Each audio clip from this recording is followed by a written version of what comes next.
నడిచినా కూర్చున్నా మోకాళ్ళ నొప్పులు వస్తున్నాయా? ప్రాణా పెయిన్ క్లినిక్ లో అధునాతన చికిత్సతో మోకాళ్ళ నొప్పులు తగ్గించుకోండి. హాయ్ హలో నమస్తే welcome to #1 news channel in digital మనం టీవీ. నేను మిలాసియా. ప్రస్తుతం మనతో పాటు స్టూడియోలో ఉన్నారు సీనియర్ జర్నలిస్ట్ అలాగే పొలిటికల్ అనలిస్ట్ డివి శ్రీనివాస్ గారు. నమస్కారం శ్రీనివాస్. నమస్తే. సో వైఎస్ షర్మిల గారు క్రిస్మస్ రోజున ద హాట్ టాపిక్గా చర్చనీయాంశంగా మారిపోయారు. ఎందుకంటే ఆవిడ ఒక గిఫ్ట్ పంపించడం జరిగింది లోకేష్ బాబు గారికి. అందులో ముఖ్యంగా అన్నయ్యకి పంపించాల్సింది పోయి ఆపోజిట్ వర్గానికి పంపించింది. అదొక చర్చ నడుస్తుంది. అండ్ అలాగే 2024 నాటికి మీకు మీ కుటుంబ సభ్యులకు ఆ దేవుని ఆశీస్సులు ఉండాలి అన్నట్టుగా మెసేజ్ ఏదైతే ఉందో గిఫ్ట్లో ఉన్న మెసేజ్ కూడా మనకు తెలిసిందే. దానికి ధీటుగా లోకేష్ బాబు గారు థ్యాంక్ యూ అని కూడా చెప్పారు. అసలు ఈ ఇంత పరిణామాలు ఆంధ్ర ఎలక్షన్స్లో అంటే చాలా మీరు అన్నట్టు ఇదివరకు వీడియోస్లో డిస్కస్ చేసుకుంటున్నట్టు చాలా వరకు అన్ని నెగటివ్స్ అన్నీ జగన్ గారి వైపు చూపిస్తుంటే పాజిటివ్స్ అన్నీ చంద్రబాబు నాయుడు గారి వైపు చూపిస్తున్నాయి. ఎలక్షన్స్లో రిజల్ట్స్ ఏమవుతాయి, ప్రజలు ఏమనుకుంటున్నారు, మార్పు కోరుకుంటున్నారా లేదని పక్కన పెట్టేస్తే ముఖ్యంగా వైఎస్ షర్మిల గారి గురించి తీసుకున్నట్లయితే సొంత అన్నకు గిఫ్ట్ పంపించడం మానేసి లోకేష్ బాబు గారికి గిఫ్ట్ పంపించింది అంటే దాంట్లో ఉన్న రాజకీయ కోణాలు ఏమిటి, వ్యూహాలు ఏమిటి, అసలు ఏం ఆలోచిస్తున్నారు వైఎస్ షర్మిల గారు అంటే మీరేమంటారు? రాజకీయ కోణాల కన్నా జగన్ బాధితులు వీళ్ళంతా కూడా. సొంత షర్మిల కూడా జగన్ బాధితురాలే.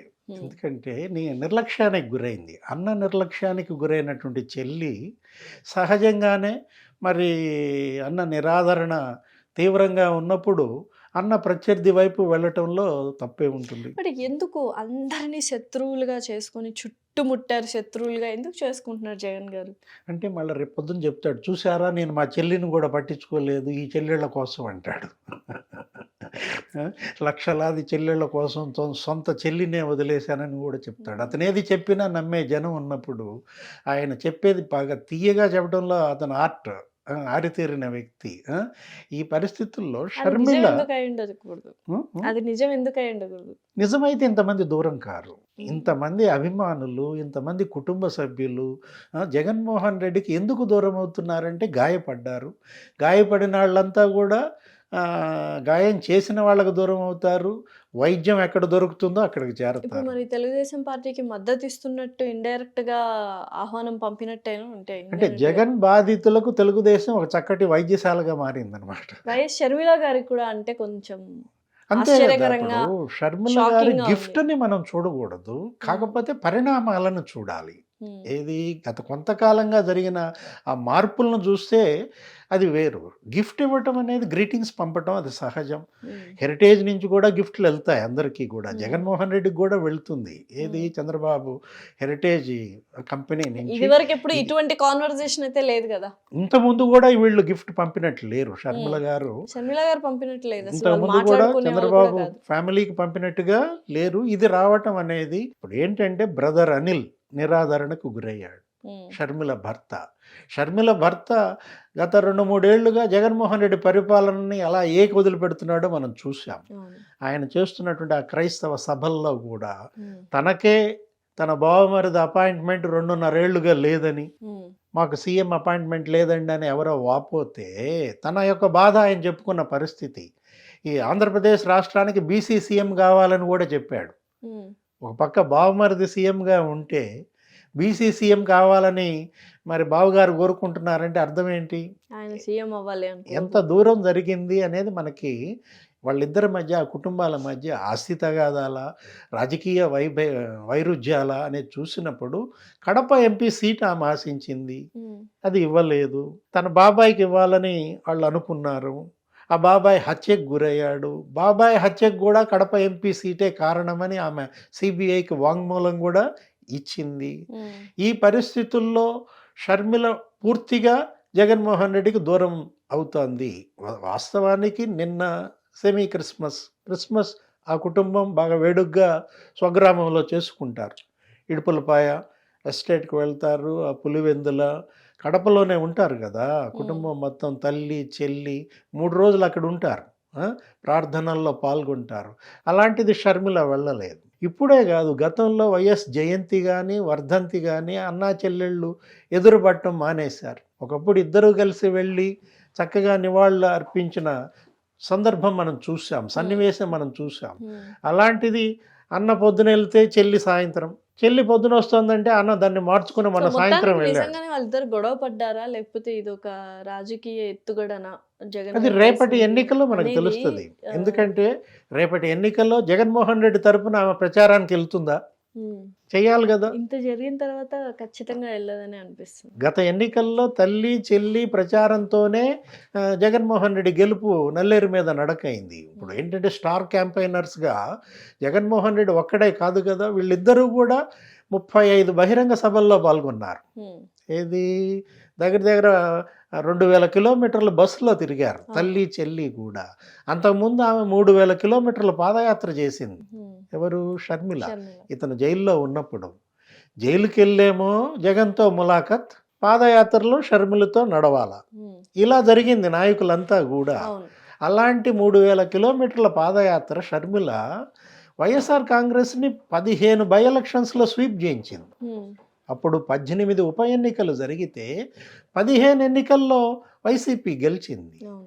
మొన్న కూడా అద్భుతమైన మ్యాండేట్ ఇచ్చారు, 151 సీట్లలో గెలిపించారు. ఉమ్. జగన్మోహన్ రెడ్డి కష్టం ఎంతుందో వైఎస్ఆర్ కాంగ్రెస్ పార్టీ అధికారంలో షర్మిల గారు కూడా అంతే కష్టపడ్డారు. ఈక్వల్గా ఉంది. ఇప్పుడు కేవలం రాజశేఖర రెడ్డి వారసత్వం మొత్తం నువ్వే తీసుకోవాలి, చెల్లికేమీ దక్కకూడదు అనేది స్వార్థం. ఉమ్.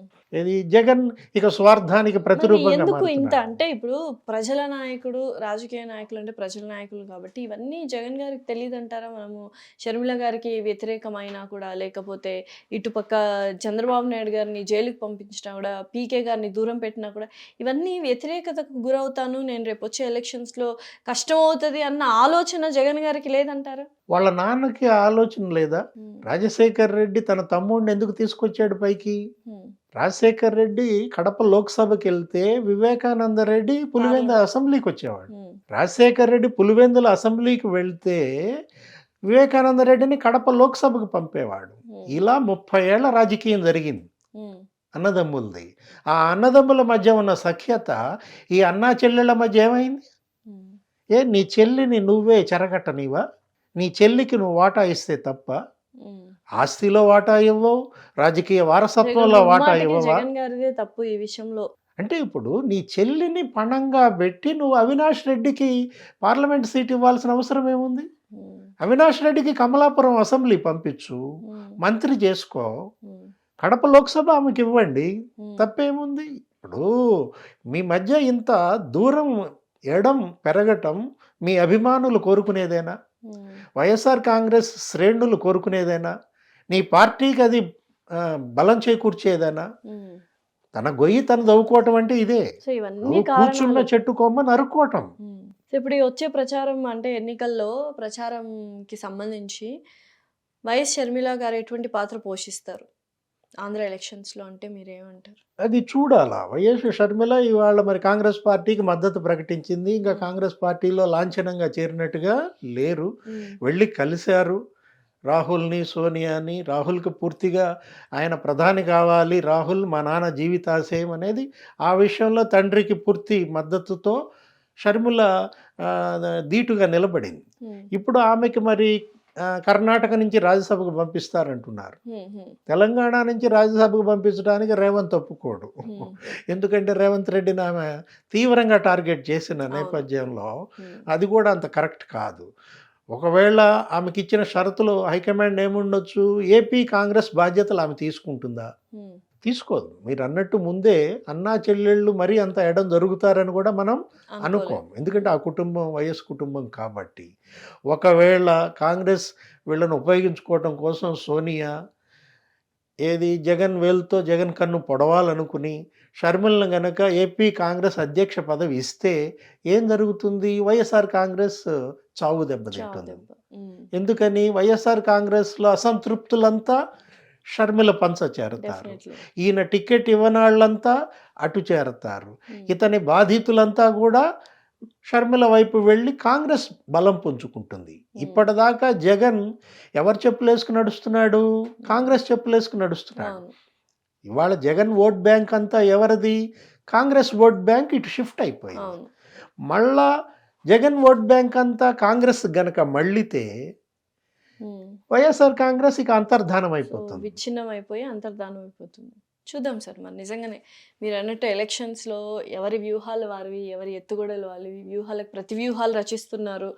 అటు షర్మిల గారు కావచ్చు, తెలంగాణ ఎలక్షన్స్ ఎంత ఇంట్రెస్టింగ్గా ఎంత అట్టహాసంగా సాగాయో ఇవి అంతకంటే డబుల్ ఇంట్రెస్టింగ్గా సాగుతున్నాయి ఆంధ్ర ఎలక్షన్స్, ఎస్పెషల్లీ మొత్తం ఓవరాల్ ఇండియాలో చూసుకున్నట్లయితే తెలంగాణ అండ్ ఆంధ్ర.